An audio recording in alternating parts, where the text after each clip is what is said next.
جابر، ايوه يا محاسن. انت صاحي؟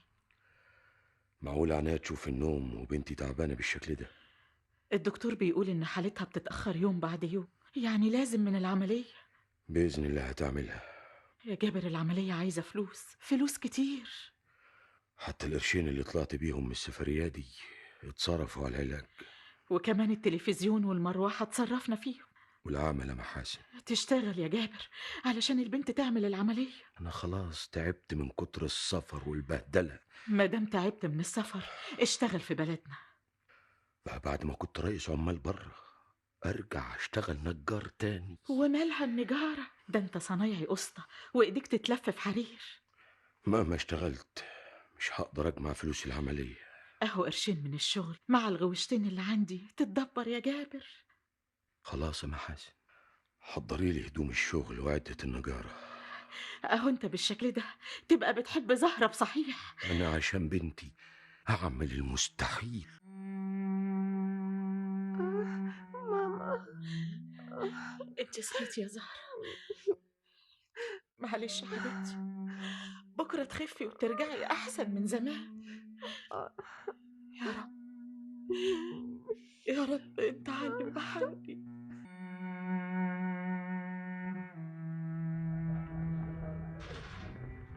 ايوه جاي، وعندك شاي للمعلم بيومي في الخمسينة. ايوه جاي. السلام عليكم يا معلم بيومي. وعليكم السلام ورحمة الله وبركاته. أهلا يا جابر، فينك يا راجل وفين أراضيك؟ انت عارف يا معلم اني كنت مسافر. إن شاء الله بقى تكون عملت لك قرشين حلوين. حياتك كل اللي كسبته اتصرف على علاج البيت. ولا يهمك، الفلوس بتروح وتيجي، المهم الصحة. صراحة يا معلم أنا تعبت من كتر السفر ونويت أستقر بقى. الكلام ده فكرت فيه كويس ولا تشتغل يومين ثلاثة وبعدين تحن للسفر تاني؟ قلت لك يا معلم عايز أستقر. طلباتك يا جابر. طبعا أنت مقاول كبير ولك اسمك في السوق، وقبل كده معلمك بتاع زمان اللي مشربك الصنعة. أمال عشان كده أنا جيت لك على طول. على العموم أنا متقاول على عمارة ولسه ما اتفقتش مع حد عشان يجهز الشبابيك والأبواب. خلاص يا معلم اعتبر الشبابيك والابواب جهزوا. خلي بالك في كل شقة هتعمل أوضة بالباركيه. يظهر صاحب العمارة مريش قوي. ها؟ هو مريش بعقل. ده كل سنة والتانية يطلع بعمارة شكل. طب اديني العنوان عشان أروح أخد المقاسات. للدرجة دي مستعجل على الشغل؟ قاعدة البطالة عيب يا معلم. طب خد القرشين دول مشي حالك بيهم. مسطورة يا معلم، مسطورة الحمد لله. اسمع الكلام، وادي يا سيدي عنوان العمارة. دعواتك يا معلم. ربنا يوفقك.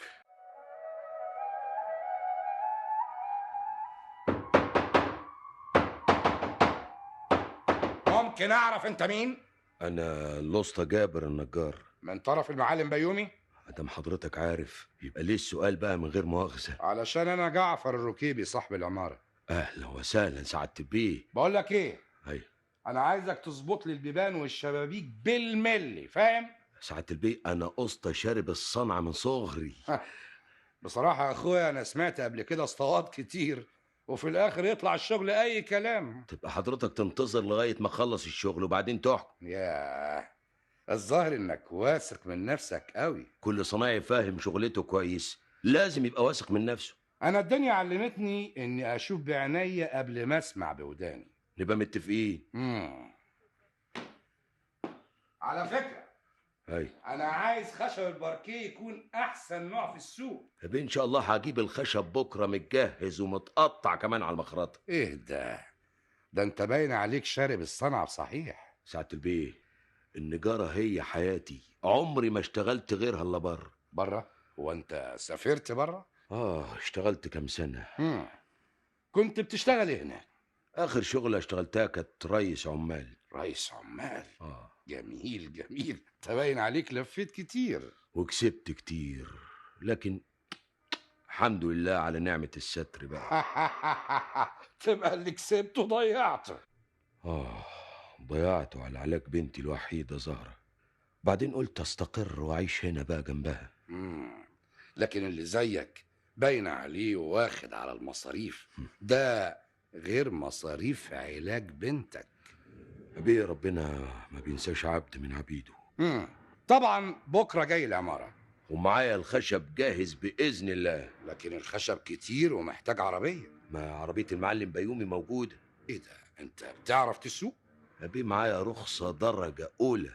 هايل، هايل جدا. مساء الخير يا محاسن. اهلا يا جابر. دقيقة واحدة احضر لك العشاء. قبل ما تحضري العشاء خلي القرشين دول معاكي. معقولة اشتغلت بالسرعة دي؟ الحقيقة المعلم بيومي طلع شهم وشغلني معاه. قلت له ان زهرة تعبانة ومحتاجة عملية. عارف انها تعبانة محاسن. كان لازم تكلمه عن العملية. صحيح المعلم بيومي شهم، لكن المبلغ المطلوب مش شوية. البنت تعبانة قوي يا جابر. بعون الله ربنا هيفرجها. طبعا. قولي، هتنزل الشغل بدري؟ انت عارفة الخشب لازم يتقطع في الورشة وبعدين يتحمل للعمارة. مادام الخشب كتير تبقى العمارة كبيرة قوي. 12 دورة محاسن.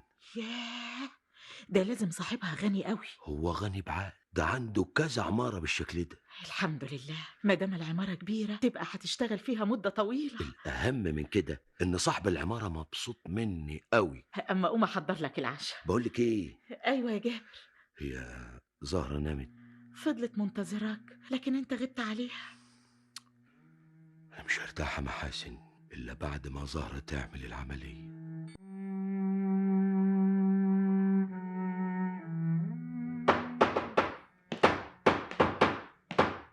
ازيك يا جابر؟ أهلا يا جعفر بيه. ايه ده، معقولة لحقت تقطع الخشب وتشتغل كمان؟ أنا وعدت حضرتك والوعد عهد. بصراحة الشغل باين عليه نظيف، والخشب كمان من النوع الممتاز. يا بيه إن شاء الله العمارة هتشطب كلها بالشكل ده. يعني ممكن تشطب شغلك في قد ايه كده؟ الحقيقة العمارة كبيرة ومحتاجة وقت. ما دام محتاجة وقت تبقى هتفضل معانا مدة طويلة. مش فاهم بلاقافة حضرتك تقصد إيه؟ اقصد اكسبك قرشين حلوين غير شغلة النجارة. طب والشغل في العمارة يعني؟ شغلك في العمارة هيستمر زي ما هو. الشغلانة اللي هكلمك عنها بعدين شغلانة كده حلواني. لا دام هاكل منها لقمة عيش أنا تحت أمرك. ده انت هتاكل من وراها ابو غش.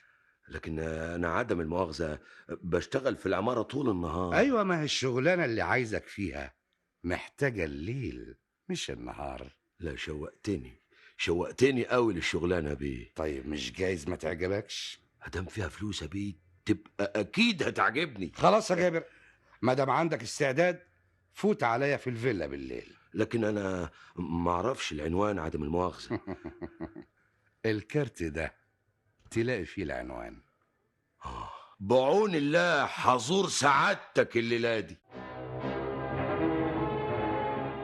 يا جاه النبي، ايه ده؟ كل دي فيلا نجف سجاد بس يسوي الشيء الفلاني. اهلا يا جابر. اهلا يا جعفر بيه. السفراجي قدم لك حاجه ساعه؟ حصل يا سعاده البيه. انا ملاحظ ان الفيلا عجباك قوي. الصراحه انا ما شفتش فيلا بالحلاوه دي. ما هي كمان كلفتني كتير قوي. مش بيقولوا بيه الغالي تمنه فيه. تعجبني يا جابر.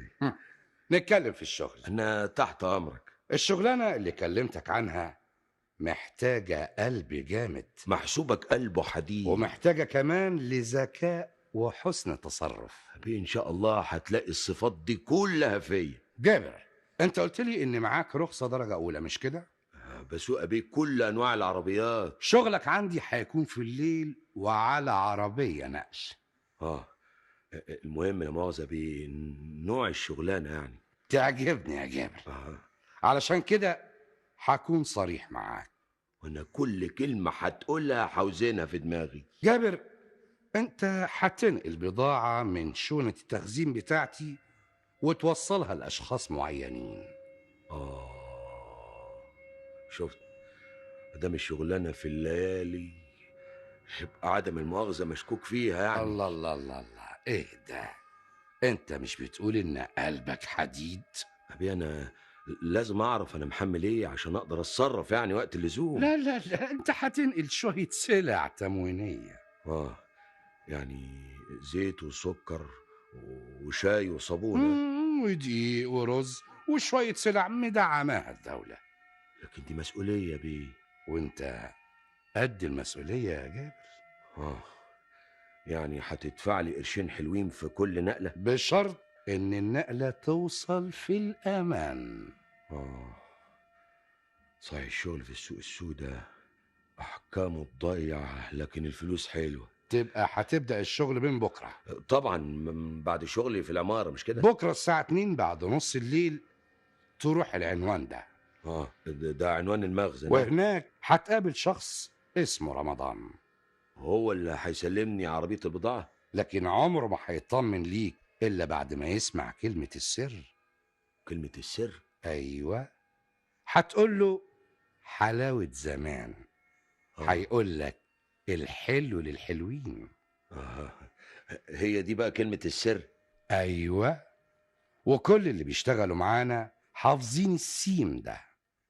لا كده نورتني. جابر، في حاجة لسه ما اتكلمتش معاك فيها. خير يا جعفر بيه؟ أنا اللي يخني أنسفه. معقول يا جعفر بيه؟ ممكن تشك فيا؟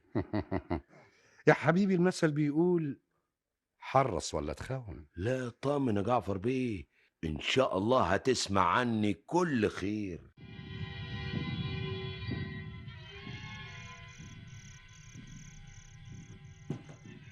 مساء الخير يا فندم، يلزم خدمة؟ انت رمضان المخزنجي؟ أنا رمضان وبس. تخافش يا رمضان، محسوبك من طرف جعفر بيه. مين جعفر بيه؟ البيت كبير قوي. برضه مش فاهم. حتى لو قلت لك حلاوة زمان أهو كده بقى أقدر أطمن وأتكلم معاه.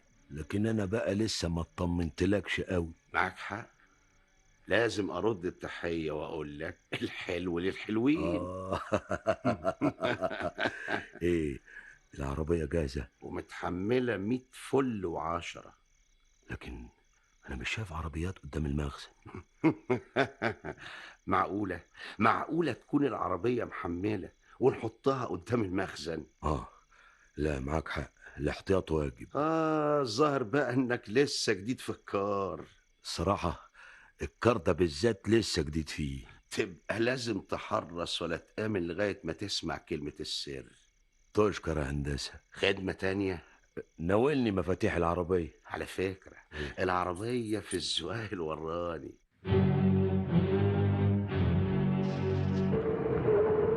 بص قدامك، ايه جرالك ايه؟ هو المكان لسه بعيد. الله الله الله، جرالك ايه يا جبورة؟ خايف ولا ايه؟ اخاف من ايه؟ انا اخوف بالك.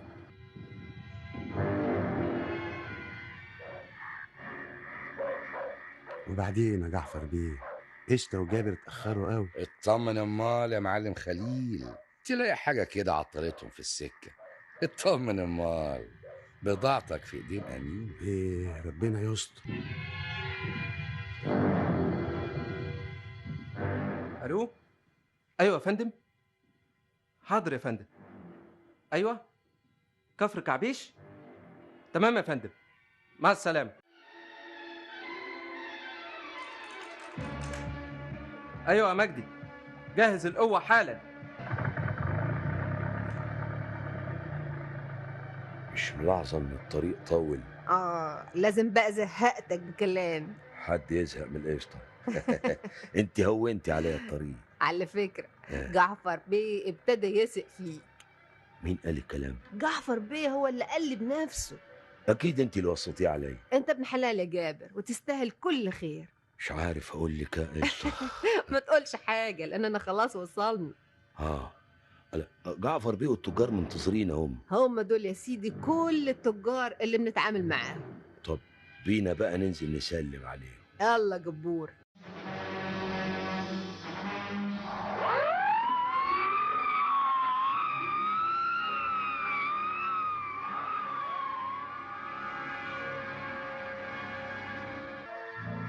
اي حركة هنضرب في المليان. ايه ده؟ قبضوا عليهم. البوليس كان وراكوا يا اغبياء. اكيد حد فينا بلغ البوليس.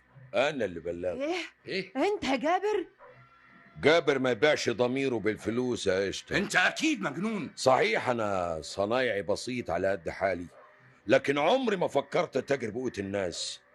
اللي يتاجر بقوت الناس يا جعفر بيه يبقى مجرم، وكل مجرم لازم ياخد جزاته. ضيعتنا يا جعفر بيه. كان لازم تضيعوا عشان مشيتوا في سكة ضلمة مهجورة ما يعيش فيها غير الغربان.